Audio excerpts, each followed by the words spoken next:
Duduk Bapak Ibu yang terkasih, Shalom. Bagaimana kabarnya hari ini?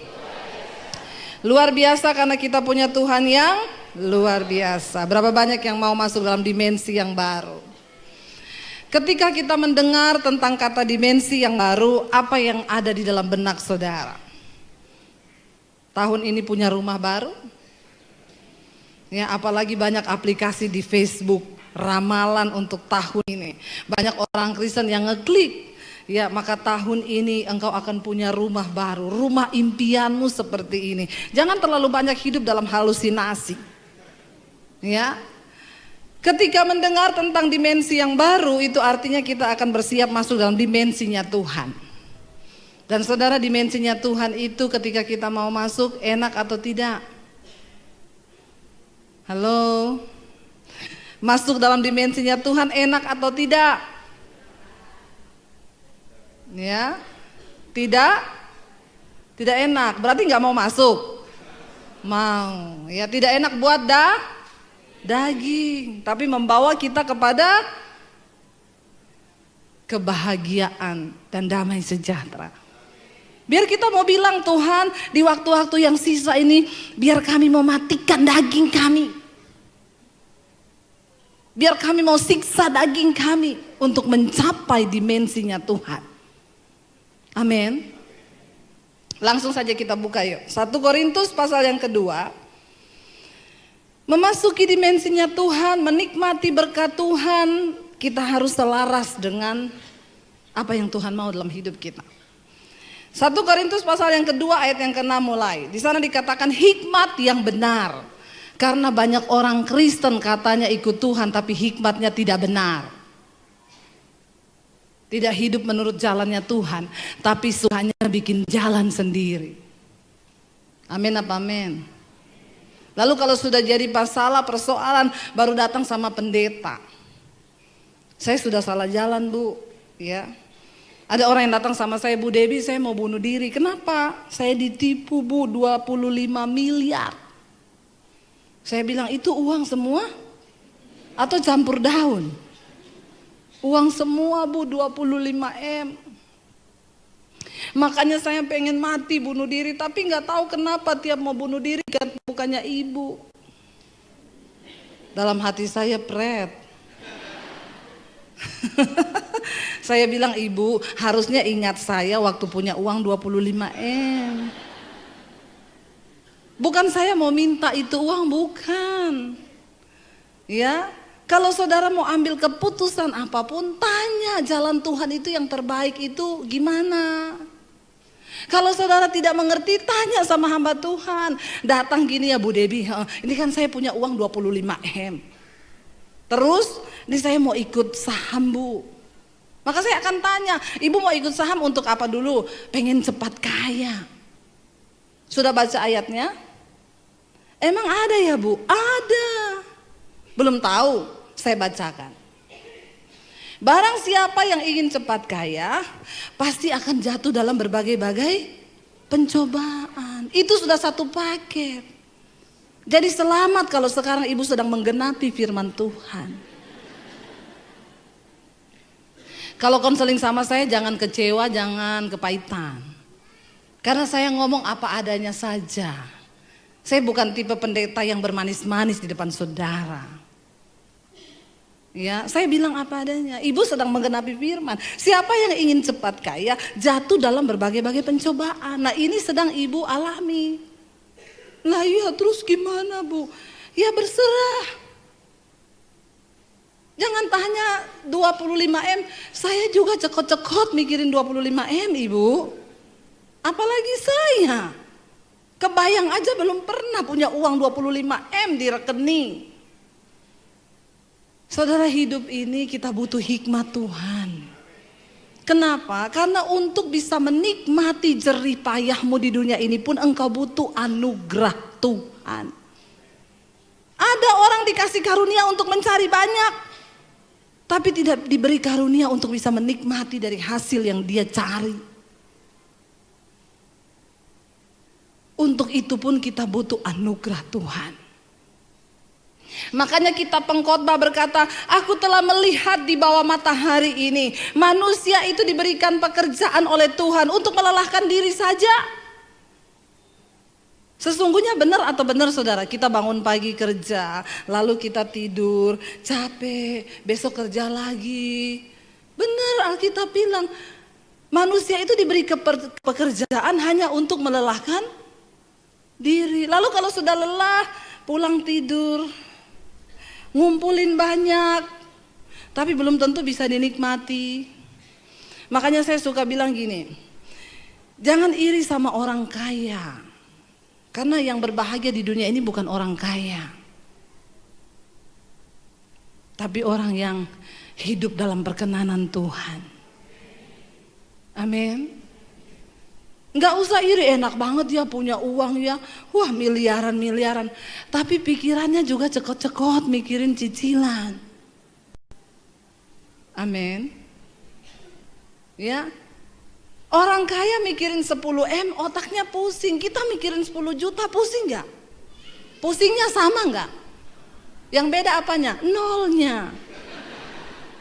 Jadi sesungguhnya manusia itu hanya ditipu oleh nol saja. Amin. Benar, Alkitab bilang hidup ini adalah kesia-siaan. Makanya pengkhotbah mengingatkan, akhir kata dari segala yang ditulis dalam kitab ini adalah hiduplah takut akan Tuhan. Karena sebanyak apapun yang engkau miliki dalam hidupmu, kalau engkau tidak hidup takut akan Tuhan, maka engkau tersesat dalam hidup ini. Engkau tidak akan menikmati kebahagiaan. Orang yang berbahagia, orang yang hidup dalam perkenanan Tuhan, lalu dia bisa mensyukuri jerih lelahnya, seberapapun itu dia mensyukurinya, itu pun anugerah Tuhan. Ya, ada orang yang gaji cuma 3 juta, tapi dia hidup berbahagia dengan istri dan anak-anaknya. Ada yang uang ratusan miliar, tapi cekot-cekot tiap hari. Saudara pilih yang mana?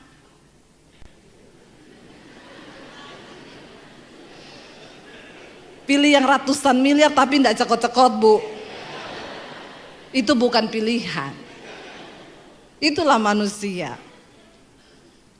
Apa sih artinya hidup ini? Saya satu kali naik taksi. Saya tanya sopir taksinya, Pak, udah berapa tahun jadi sopir taksi? Belum lama, Bu, baru 25 tahun.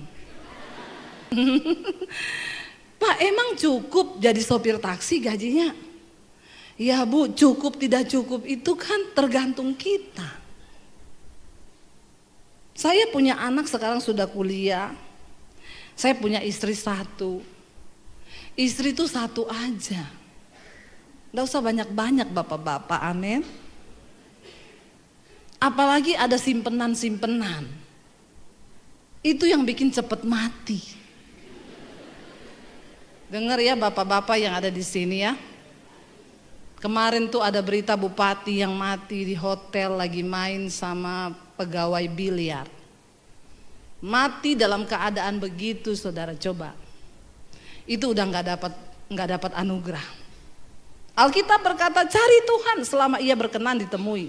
Karena ada saatnya Tuhan sudah tidak berkenan. Makanya jangan terus hidup dalam dosa ya. Engkau nggak pernah tahu sampai umur berapa engkau dikasih waktu. Engkau tidak pernah tahu kapan engkau mati, dengan cara apa. Ya, mati lagi di gereja, puji Tuhan, haleluya 12 kali. Tapi kayaknya jarang orang mati di gereja. Yang banyak mati lagi di hotel, terutama bapak-bapak.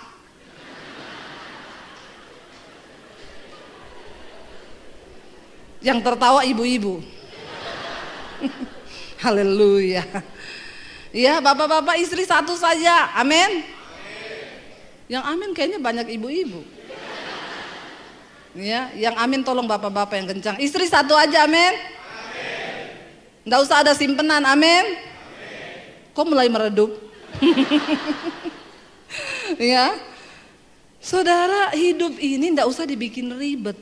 Kita hidupi jalan kebenaran, ikuti firman Tuhan. Aman hidupmu. Ya, enak bersama Tuhan. Tadi pagi saya sampaikan, Orang yang hidup dalam dimensi Tuhan tuh begini saudara. Kalau saudara lihat roket waktu dia itu mau dikirim keluar angkasa, dia akan membutuhkan power yang cukup besar ketika dia harus menembusi atmosfer bumi. Itu segala kekuatannya dikerahkan, powernya full untuk bisa tembusi atmosfer bumi. Tapi ketika dia sudah berhasil melewati atmosfer, dia gak butuh power lagi. Dia tinggal melayang, mengorbit, melakukan setiap tugas. Hidup ini begitu. Waktu engkau mau capai dimensinya Tuhan, ada harga yang mahal harus dibayar. Kita harus mengalahkan kedagingan kita. Melakukan firman Tuhan itu berat, tapi ketika engkau mau, lalu engkau mencapai dimensinya Tuhan, enak, ringan hidup ini. Orang fitnah saudara, saudara cuma tersenyum. Terima kasih Tuhan. Ada yang SMS saya, Bu, saya difitnah Bu. Terus, ya itu, masalahnya apa? Yang gak enak difitnah, sakit Bu. Oh sakit. Ya iya Bu, emang Ibu udah rasa difitnah? Sering. Terus apa yang harus saya lakukan?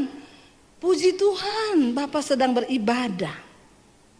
Karena Alkitab berkata, orang yang mau hidup beribadah akan menderita banyak aniaya. Siapa yang sudah dianiaya di sini? Yang belum dianiaya? Saya berdoa supaya saudara dianiaya.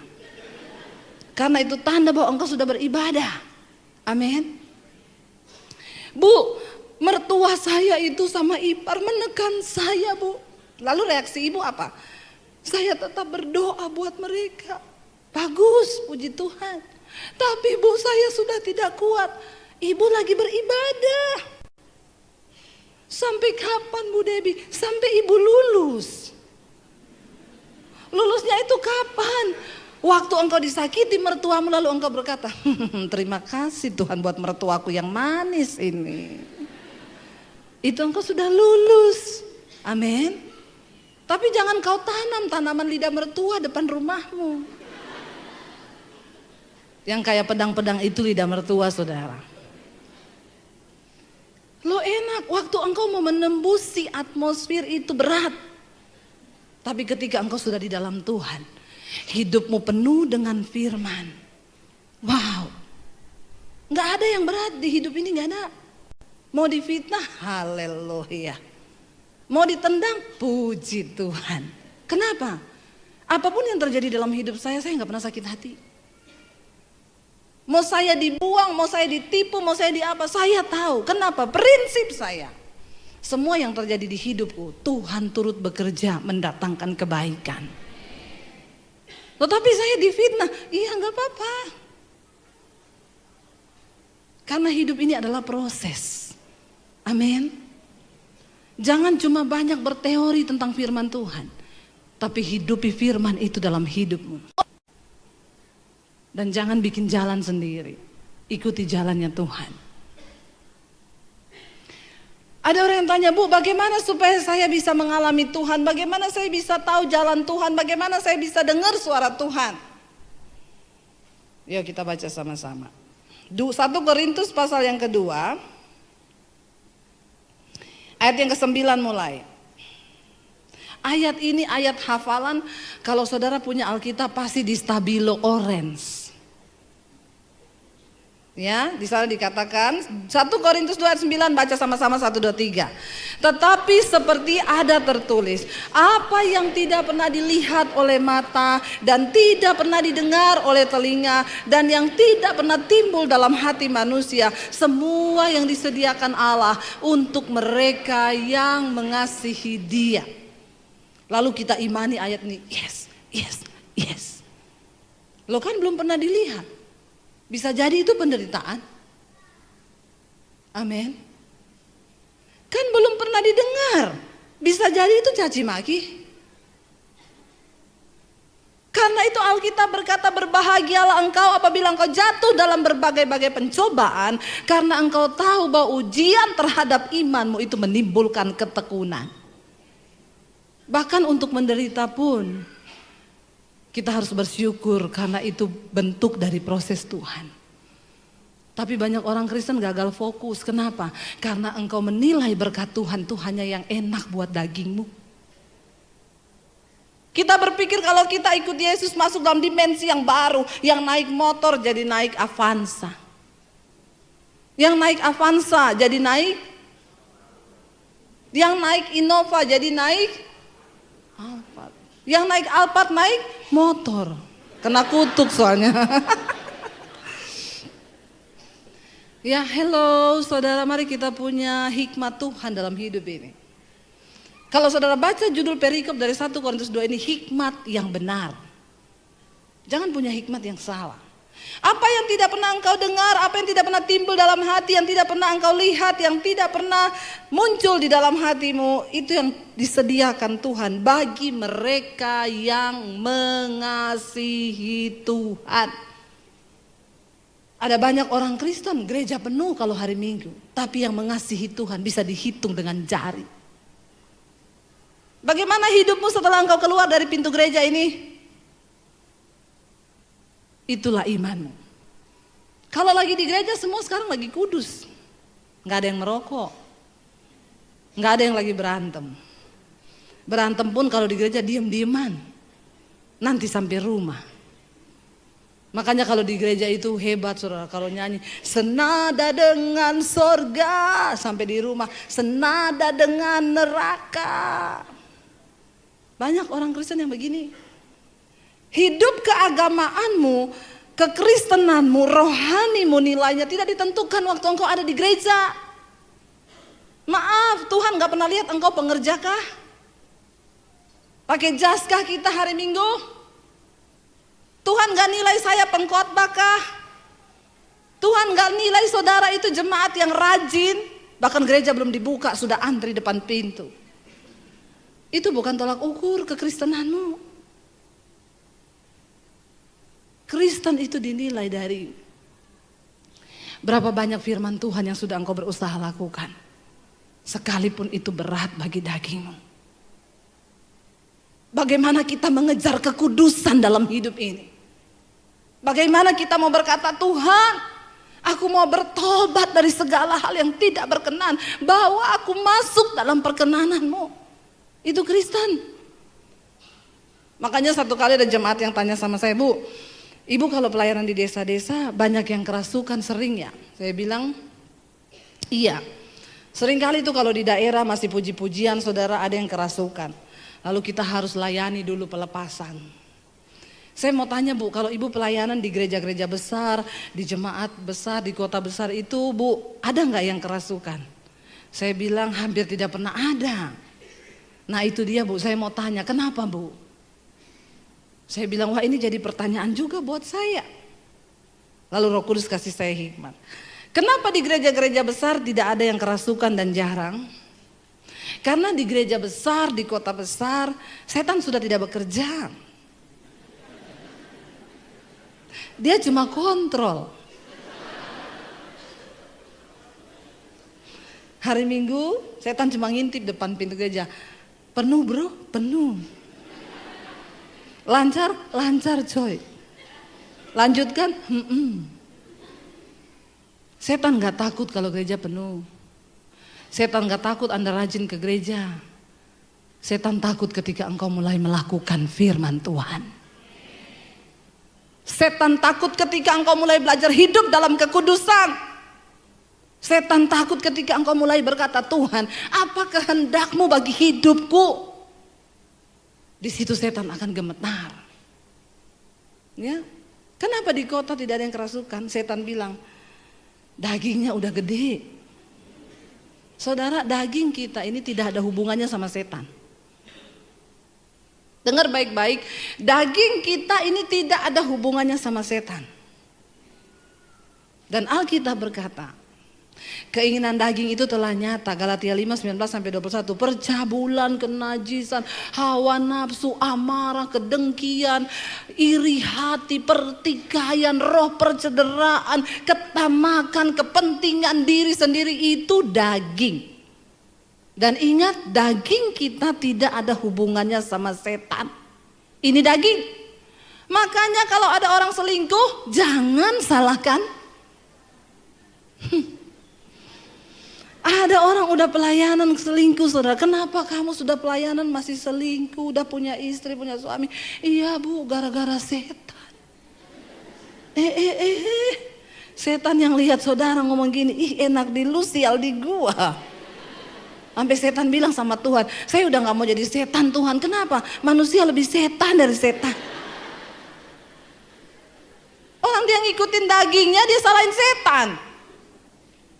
Hello? Dengar baik-baik, setan tidak akan pernah bisa melakukan kehendaknya dalam hidup kita kalau engkau tidak bekerja sama dengan dia dalam pikiranmu. Dan ingat, percabulan, kenajisan, hawa nafsu, pertikaian itu bukan setan, itu daging. Amin. Makanya Rasul Paulus bilang, aku melatih tubuhku dan menguasainya seluruhnya, supaya jangan setelah aku memberitakan Injil, aku ditolak sama Tuhan. Satu-satunya yang bisa membuat Tuhan menolak kita adalah karena engkau hidup mengikuti perbuatan tubuh dan dagingmu. Amin. Bertobat saudara. Ayat ini berkata begini, tetapi ada tertulis apa yang tidak pernah dilihat, tidak pernah didengar, gak pernah dilihat oleh mata, tidak pernah timbul dalam hati, Tuhan sediakan bagi mereka yang mengasihi dia. Ayat 9 berkata bagi ayat 10. Karena kepada kita Allah telah apa? Menyatakan oleh Roh. Sebab Roh menyelidiki segala sesuatu, bahkan hal-hal yang tersembunyi dalam diri Allah. Apa itu Pentakosta? Roh Kudus turun kepada umatnya. Karena itu Alkitab berkata, dosa yang tidak terampuni adalah dosa menghujat Roh Kudus. Apa itu menghujat Roh Kudus? Bukan waktu saudara ngomong ini, apa itu gereja? Bukan itu. Menghujat Roh Kudus itu adalah ketika Roh Kudus berbicara dalam hatimu, mengingatkan engkau tentang dosa, lalu engkau tidak bertobat. Engkau terus hidup dengan dagingmu. Roh Kudus ngomong itu dosa, lu jangan selingkuh, itu dosa, kita tetap selingkuh. Kamu jangan jadi homo, homo itu dosa karena Tuhan menciptakan laki-laki dan perempuan. Kenapa kamu tetap jadi homo? Engkau menghujat Roh Kudus ketika engkau terus berbuat kenajisan itu. Roh Kudus sudah ngomong, jangan jadi pelakor. Karena itu tidak berkenan di mata Tuhan. Engkau terus hidup dalam dosa itu, engkau menghujat Roh Kudus. Waktu engkau ada dalam kepahitan, Roh Kudus bicara, ampuni orang yang menyakiti kamu. Karena firman Tuhan berkata, ampunilah orang yang menyakiti hatimu. Dan engkau tetap kepahitan, engkau menghujat Roh Kudus loh. Setiap hari Roh Kudus itu berbicara, mengingatkan kita tentang hukum-hukum Tuhan.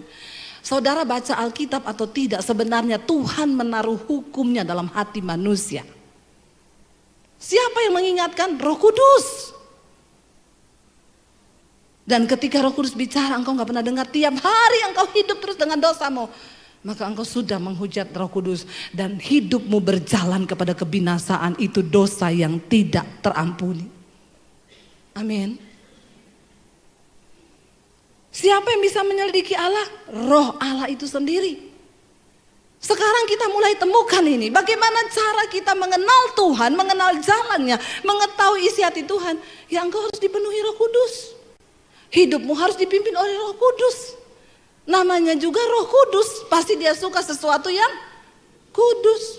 Bukan rokok, kudus. Ya, amin saudara. Enggak usah tanya-tanya pendeta, bu, merokok itu dosa atau tidak. Anda tahu kok. Orang di dus rokoknya ada ditulis, rokok itu membunuhmu. Ada yang tanya, bu, di mana ayatnya dilarang merokok? Saya bilang di pom bensin. Baca di sana besar tulisannya. Jangan cari di Alkitab, terlalu kecil. Lo maksud ibu ngomong begitu apa? Kalau di pom bensin saja Anda tidak diterima, apalagi di sorga. Amin. Ya, jadi buat yang merokok, enggak usah tanya di mana ayatnya, baca di pom bensin. Kalau di pom bensin Anda tidak diterima, apalagi di sorga. Satu kali saya khotbah begitu di satu gereja. Saya dikejar sama satu orang bapak, orang Ambon. Dia bilang, ibu pendeta. Saya menoleh ke belakang, sangar saudara. Orang Ambon. Seng makan mati, makan seng juga mati dia. Lalu dia bilang gini, ibu tadi berkhotbah soal rokok. Iya, kenapa? Saya itu paling tidak suka kalau ada pendeta ngomong-ngomong rokok. Kan saya tidak minta uangnya ibu untuk beli rokok. Saya bilang, terus maunya bapak apa? Maksudnya saya panas saudara, baju saya ya. Dia bilang, tapi tadi ibu bilang, sedangkan di pom bensin saya tidak diterima, apalagi di sorga. Saya pikir-pikir itu masuk akal ibu. Ternyata seringkali kita nggak perlu khotbah ribet. Yang gampang aja orang masuk sebenarnya. Nggak usah pakai bahasa Ibrani, Yunani, jadi pusing jemaat. Itu biar untuk konsumsi kita sendiri saja yang belajar, amin. Nggak usah dikasih ke jemaat, nanti bingung. Dari bahasa Ibraninya rokok itu artinya. Semakin tidak pusing lagi dia. Dia bilang, jadi ketika saya dengar ibu bilang, jangankan di sorga, di pom bensin saja engkau tidak diterima. Saya pikir-pikir, betul itu ibu. Jadi hari ini juga saya sudah memutuskan tadi ibu, saya mau berhenti merokok. Lalu dia tanya, ibu punya tips ibu supaya saya bisa berhenti secara instan begitu? Atau ibu bisa tumpang tangan kepada saya? Saya bilang, saya tumpang kaki juga tidak bisa. Jadi bagaimana ibu? Jadi begini saja, bapak itu kan namanya iman itu berlatih pak, ya, nggak ada yang instan. Bapak berlatih. Hari ini bapak berhenti, besok iblis goda tuh, ambil lagi itu rokok. Ya, nanti kalau bapak berhenti merokok, bapak cium semua itu baunya rokok. Ya, biar bau masakan rokok. Orang lewat bau ketek rokok. Karena itu sakau saudara ya. Tapi bapak jalani aja itu proses pak. Terus bu, kalau saya kepengen ambil aja rokoknya. Terus hidupin ya bu, iya. Tapi waktu bapak mau isep puter, apinya taruh di bibir. Oh begitu ya ibu ya, iya. Bapak lakukan tuh sehari 3 kali. Maka saya yakin bapak berhenti, kenapa? Bibirmu melepuh. Bukan apa-apa. Lebih baik kena api rokok daripada kena api neraka. Dia langsung bilang, baik ibu. Terima kasih ibu.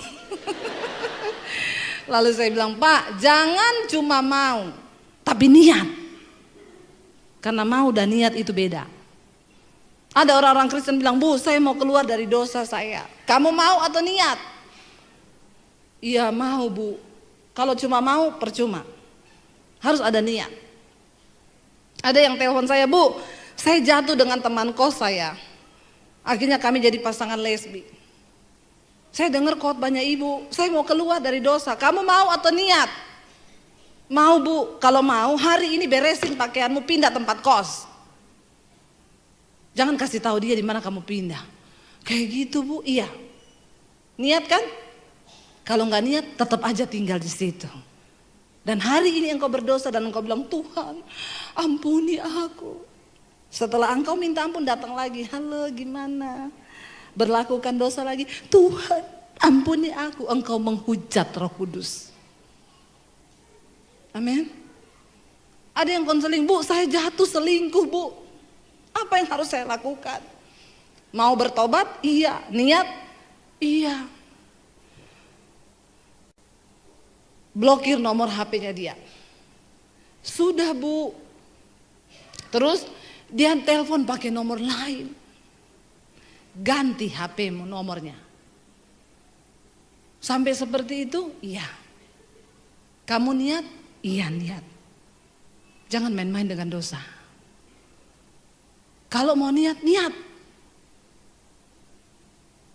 Amin.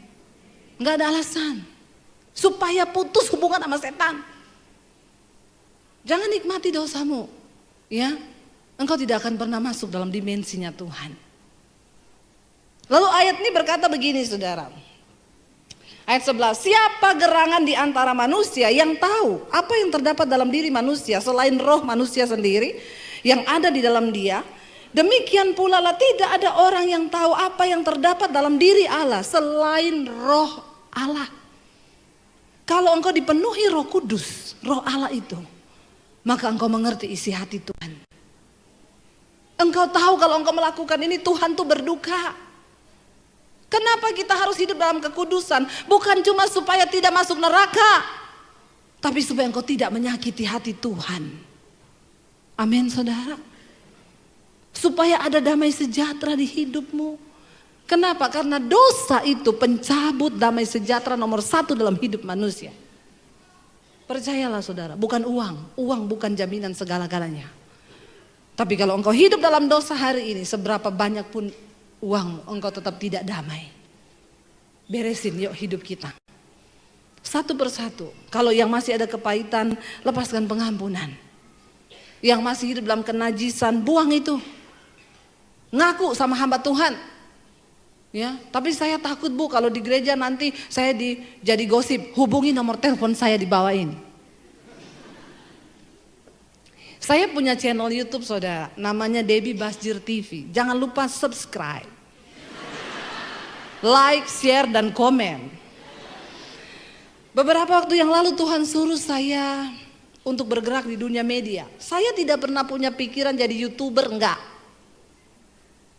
Tapi saya pengen beritakan Injil. Lalu Tuhan mulai kasih dari yang sederhana, kita nggak punya peralatan canggih. Kalau di sini kameranya, canggih semua nih. Enggak, saya cuma pakai handphone waktu itu. Apa yang Tuhan taruh di hati, saya syuting, tayangkan lewat YouTube. Saya tidak menyangka saudara. Saya tayangkan satu judul khotbah yang Tuhan taruh di hati saya. Kamu harus khotbahin ini dan tayangkan di YouTube. Judulnya apa? Akibat dosa tersembunyi. Karena semua yang duduk di sini ini pasti punya rahasia hati yang orang sebelahnya nggak tahu. Istri punya rahasia yang suaminya nggak tahu. Suami punya rahasia yang istrinya nggak tahu.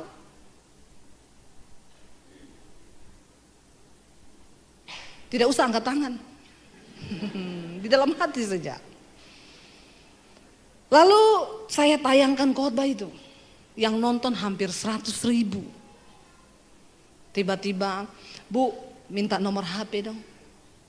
Saya kasih nomor saya, 081567037795. Satu lagi, Bu, minta nomor HP, saya kasih. Kalau yang nonton 100.000, yang konseling seperempat saja. Sudah berapa itu saudara? Lalu HP saya tiba-tiba error. Bunyi-bunyi sendiri, ting ting ting ting ting ting ting ting ting ting ting ting ting ting. Saking yang konseling itu banyak. Tapi saya bahagia. Saya mulai konselingin satu-satu. Bu, saya ada dosa tersembunyi Bu, saya mau ngaku. Ada seorang homo yang mengaku sama saya. Saya homo Bu. Saya mau ngaku Bu, saya gini. Saya bilang puji Tuhan. Kalau kamu dengar khotbah saya lalu kamu tergerak untuk mengakui dosamu, itu artinya Roh Kudus bicara. Iya Bu, sejak saya dengerin khotbah Ibu, saya nggak tahu tiap malam sebelum tidur ada suara yang datang di telinga saya dan berkata, tinggalkan dosamu dan bertobatlah. Lalu dia tanya sama saya, itu suaranya siapa Bu? Suara Tuhan, suara Roh Kudus. Masa itu suara Roh Kudus Bu? Roh Kudus bicara sama saya? Iya. Karena tugas Roh Kudus yang pertama adalah menginsyafkan dosa. Jadi Bu, apa yang harus saya lakukan? Saya takut Bu. Lah iya, makanya bertobat. Lalu dia terbuka sama saya homo, gini.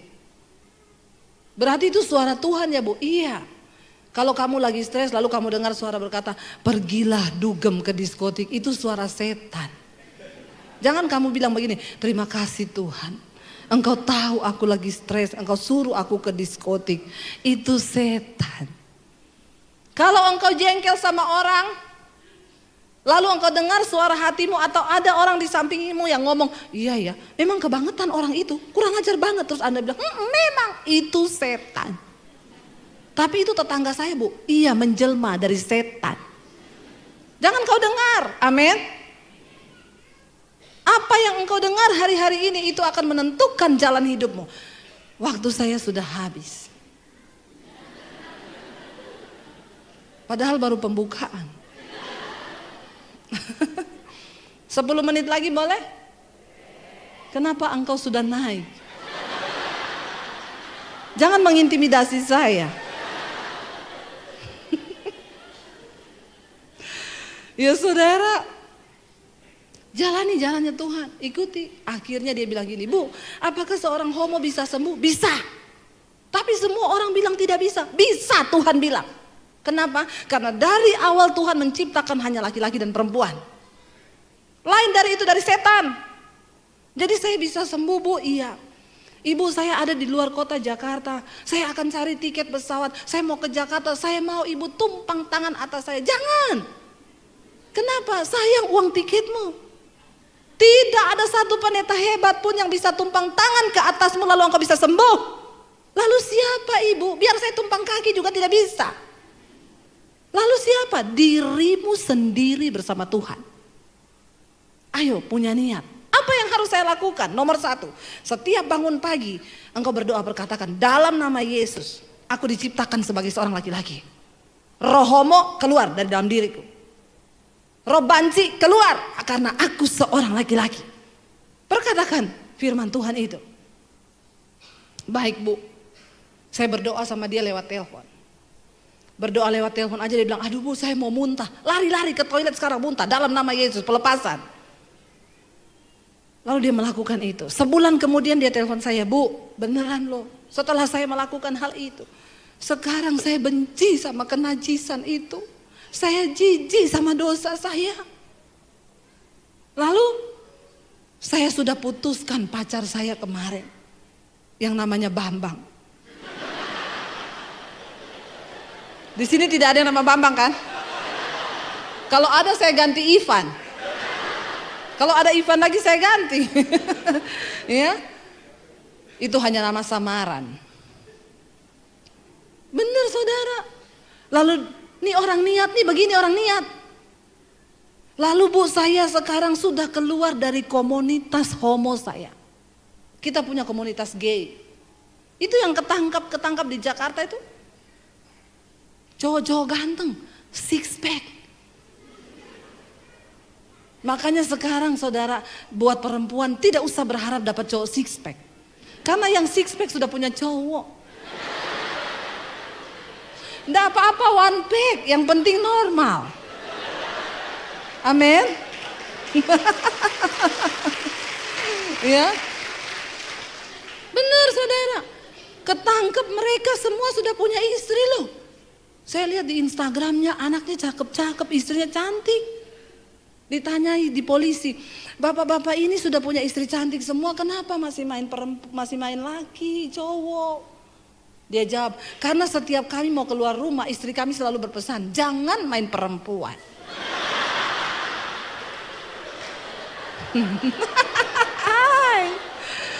Astagfirullah. Subhanallah. Jadi tolong ibu-ibu sekarang kalau berpesan kepada suaminya, ditambahin, Pak, jangan main perempuan ya, apalagi main laki-laki. Karena dunia sekarang ngeri, setan itu merajalela dan daging kita ini yang bahaya. Amin. Sedikit lagi ayatnya ya. Ayat yang ke-12 berkata begini, kita tidak menerima roh dunia. Amin. Tetapi roh di sana dikatakan kita tidak menerima roh dunia, tetapi roh yang berasal dari Allah, ya, supaya kita tahu apa yang dikaruniakan Allah kepada kita. Anda sudah jadi Kristen berapa puluh tahun, sayang sekali kalau Anda tidak tahu apa yang dikaruniakan Allah bagi hidupmu. Dan semua yang Tuhan firmankan itu ya dan amin saudara. Gak ada satupun yang bohong. Yes, engkau tinggal hanya masuk dalam dimensi Tuhan saja. Matikan dagingmu. Lalu ayat yang berikutnya di sana dikatakan 13, dan karena kami menafsirkan hal-hal rohani kepada mereka yang mempunyai roh, kami berkata-kata tentang karunia-karunia Allah dengan perkataan yang bukan diajarkan kepada kami oleh hikmat manusia, tetapi oleh roh.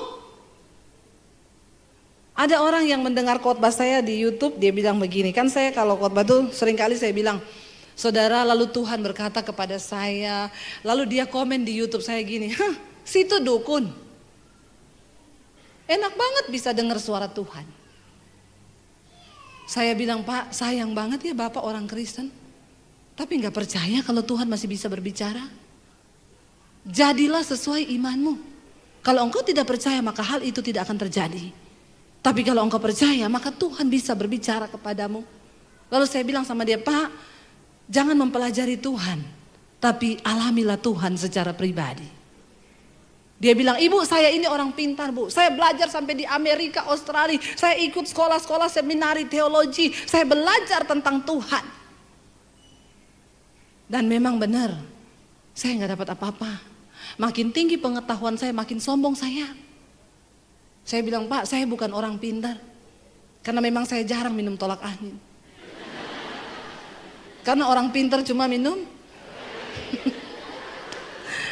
Ya, mau pintar. Ini yang Rasul Paulus maksudkan di sini, kami berkata-kata bukan dengan hikmat manusia. Kalau bicara teologi saya tidak ada titel sampai STHHH, MTH, enggak. Tapi saya mengalami Tuhan. Dan apa yang saya ajarkan saya terima dari Roh Allah.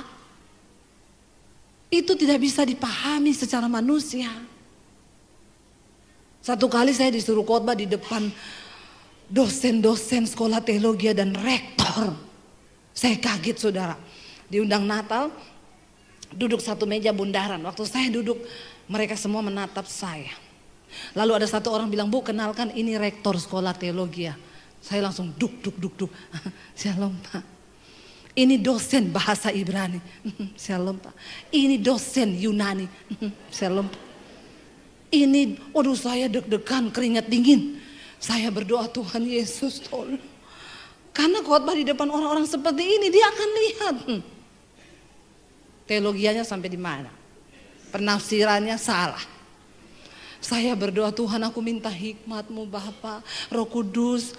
Roh Kudus itu bicara dengan lembut. Kamu tidak usah berteori. Ajarkan apa yang kamu alami bersamaku. Saya khotbah, saudara. Selesai khotbah, saya duduk. Rektornya diundang doa firman Tuhan setelah khotbah. Dia berdoa, Tuhan, terima kasih. Karena hari ini kami telah mendengar.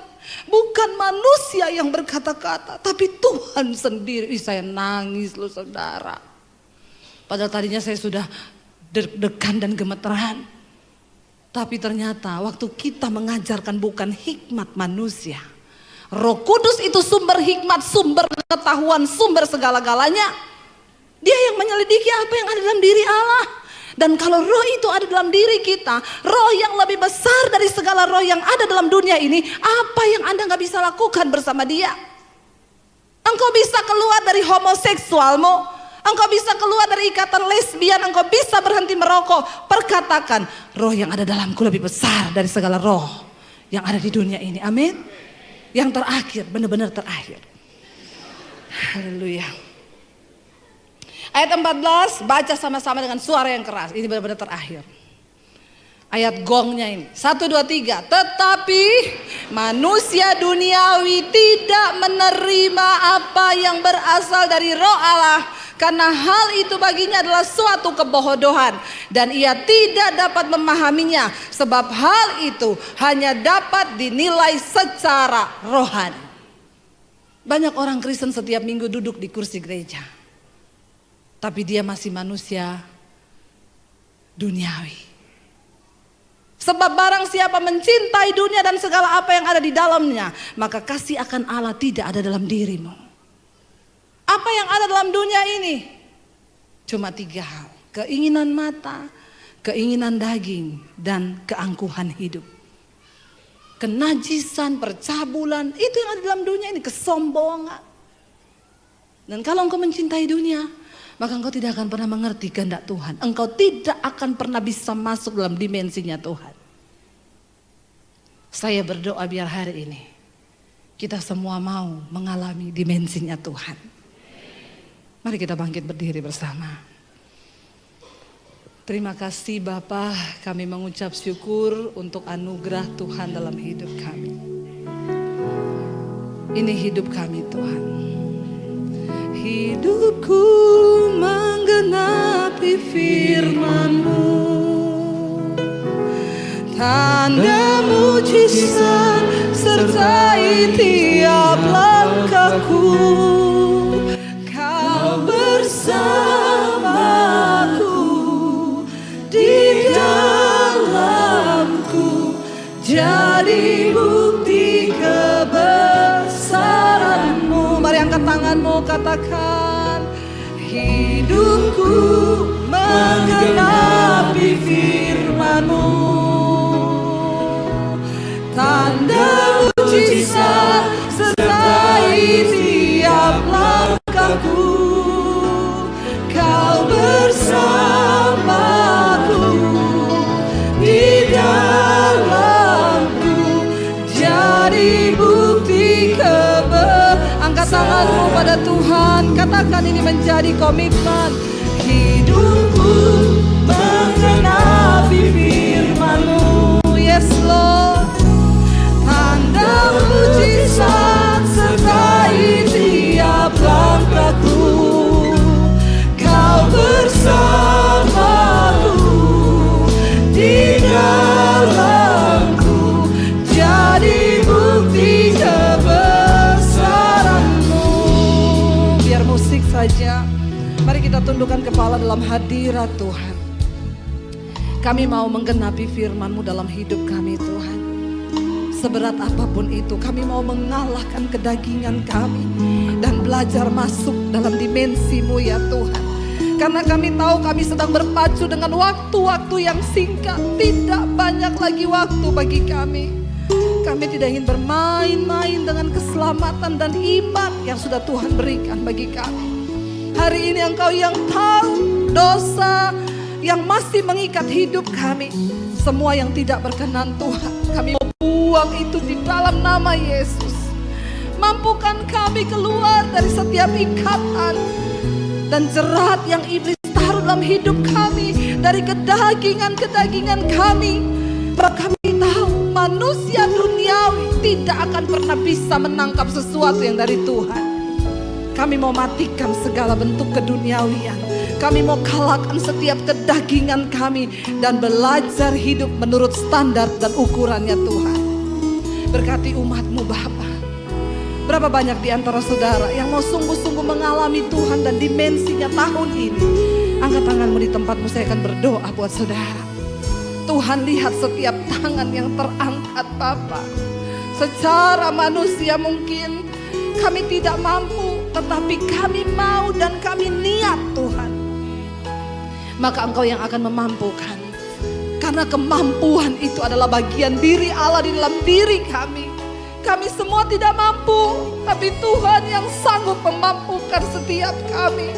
Bawa kami masuk untuk mengerti hal-hal rohani yang disediakan Allah Bapa bagi setiap kami. Kami mau Roh Kudus-Mu penuhi setiap kami. Kami mau Pentakosta itu terjadi dalam hidup kami Bapa. Ketika Roh Kudus-Mu menginsyafkan kami akan dosa, kebenaran dan penghakiman. Karena kami tahu satu saat nanti kami semua harus berdiri di hadapan tahta pengadilan Kristus untuk memberikan pertanggungan jawab terhadap hidup kami di bumi ini Tuhan. Saudara yang datang suami istri, mari bergandengan tangan. Yang datang suami istri, mari bergandengan tangan. Tuhan, kami bawa pernikahan dan rumah tangga kami di hadapan Tuhan. Tidak ada dosa yang tersembunyi di dalam pernikahan kami, supaya tidak ada kutuk yang turun kepada anak-anak kami. Hamba berdoa Tuhan, biar hari ini Engkau melihat setiap hati suami istri yang terbuka di hadapan-Mu. Setiap suami menjadi imam yang baik dalam rumah tangga. Setiap istri menjadi penolong yang sepadan bagi rumah tangga. Kami percaya anak cucu kami akan melihat semua yang baik, karena ada warisan iman yang kami berikan Tuhan. Terima kasih Bapa, berkati jemaat-Mu, berkati gereja-Mu. Hamba berdoa biar di akhir zaman ini gereja-Mu semakin dimurnikan. Ada kekudusan yang turun atas umat-Mu di tempat ini Bapa. mengalir dari gembala sampai seluruh pengerja yang ada. Kami tidak ingin main-main dengan iman kami. Kami mau berdiri melakukan firman Tuhan, supaya kami melihat penyertaan dan mujizat Tuhan terjadi dalam hidup kami. Mari angkat tanganmu di tempatmu kepada Tuhan, katakan,